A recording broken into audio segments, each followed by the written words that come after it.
مریم ایک نئی نویلی دلہن تھی۔ شادی کو 6 مہینے ہوئے تھے۔ شروع میں تو سب کچھ اچھا چل رہا تھا، مگر وقت کے ساتھ اسے ایک گہری الجھن محسوس ہونے لگی۔ گھر کی ذمہ داریاں، کھانا بنانا، صفائی، مہمانداری اور شوہر کی خدمت، سب کچھ نبھانا پڑتا تھا۔ لیکن دل کے اندر ایک خسک سی تھی، میرے دین کا کیا ہوگا؟ میری عبادت کا وقت کہاں جائے گا؟ ہر دن صبح سے رات تک کام کرتے کرتے تھک جاتی، اور جب نماز کا وقت آتا تو یا تو دیر ہو جاتی یا جلدی جلدی نماز ادا کرتی۔ کبھی کبھی تو قرآن پڑھنے کا ارادہ کرتی، مگر کچن کی آوازیں، ساس کی پکار اور شوہر کی ضرورتیں بیچ میں آ جاتی۔ دل میں ایک بے چینی بڑھنے لگی، کیا میں اپنے رب سے دور ہو رہی ہوں؟ ایک دن اس نے سوچا، مجھے کسی سے بات کرنی چاہیے جو میرے دل کے حالات سمجھ سکے اور مجھے صحیح راستہ دکھا سکے۔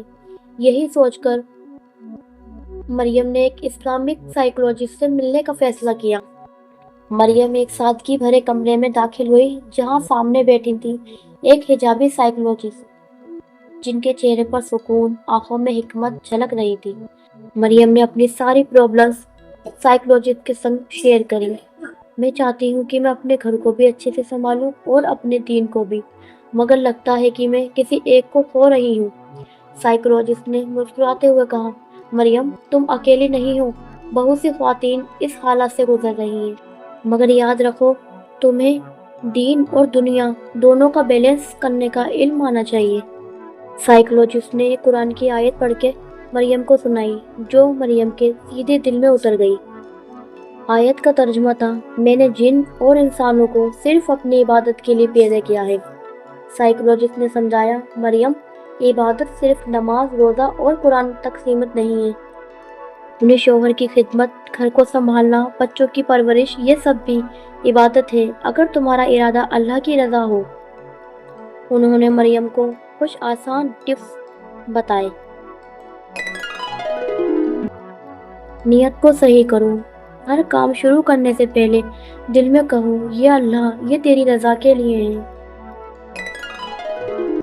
نماز کا وقت پہلے طے کرو، گھر کے کام اسی کے حساب سے بانٹو۔ صبح کا وقت قرآن کے لیے، دن کا پہلا حصہ اللہ کے کلام سے ساتھ شروع کرو، بھلے ہی 10 آیت ہی کیوں نہ ہو۔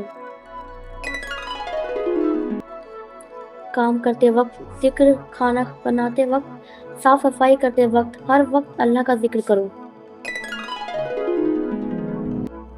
سنو مریم، اللہ نے ہمیں آرام کا بھی حق دیا ہے، خود کو تھکا کر عبادت بھی کمزور پڑ جاتی ہے۔ سائیکولوجسٹ کی بات سنتے ہی مریم کی آنکھوں میں ہلکی سی مسکان آ گئی۔ اسے احساس ہوا کہ دین اور دنیا میں بیلنس صرف ٹائم ٹیبل سے نہیں بلکہ نیت اور طرز عمل سے آتا ہے۔ مریم نے سائیکولوجسٹ کے بتائے ہوئے ٹپس کو فالو کرنا شروع کیا،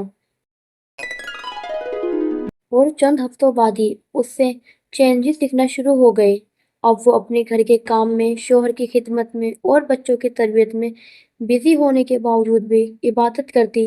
مریم کا بزی روٹین اب چینج ہو گیا تھا۔ جو مریم پہلے گھر کے کاموں میں الجھ کر عبادت کرنا مس کر دیتی تھی، اب وہ اسی روٹین میں عبادت بھی کرتی تھی، کیونکہ سائیکولوجسٹ کے آخری الفاظ مریم کے دل میں گونجتے رہے، مریم، یاد رکھو، جب تم اپنے گھر کو مینیج کرتی ہو، اپنے رشتے کو نبھاتی ہو اور اللہ کو راضی کرنے کا ارادہ رکھتی ہو، تو تمہارا ہر لمحہ عبادت بن جاتا ہے۔ مریم، یہی اصل بیلنس ہے، جہاں دل میں رب ہو اور ساتھ میں کام۔ زندگی کے اس سفر میں ہم سب کبھی نہ کبھی الجھنوں میں پھنس جاتے ہیں، کبھی وقت کی کمی، کبھی ذمہ داریوں کا بوجھ، لیکن یاد رکھیے، دین اور دنیا دونوں ہی اللہ کی امانت ہے۔ یہ سب ممکن ہوا ایک صحیح گائیڈنس سے۔ اگر آپ بھی الجھن میں ہیں کہ اپنے بزی روٹین میں دین اور دنیا کو کیسے بیلنس کریں، تو مجھے فالو کریں۔ میں ہوں آپ کی حجابی سائیکولوجسٹ، جو آپ کو دے گی زندگی کے لیے ایک بہترین گائیڈنس۔